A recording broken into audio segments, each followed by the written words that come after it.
ஒரு புடவை வெறும் துணி இல்லைங்க, அது ஒரு பொக்கிஷம். அம்மா பாட்டிக்கு கிடைச்ச அந்த பாசமான பட்டும் வெள்ளித்திரையில் ஜொலித்த அந்த தகதக புடவைக்கும் உள்ள ரகசிய கனெக்ஷன் என்ன?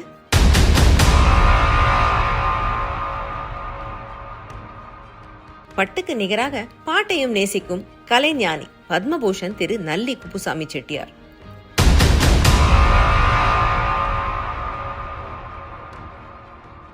எம்எஸ் அம்மாவின் நீலம், பாலும் பழமும் படத்தின் ஃபேஷன், தலைமுறைகளை மாற்றிய நல்லி ரகசியங்கள்.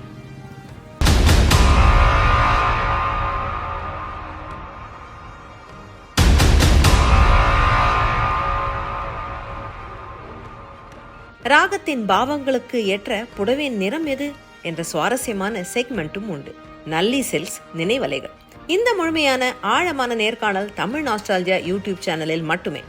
கண்டிப்பா பாருங்க, உங்க நண்பர்களுக்கு ஷேர் பண்ணுங்க.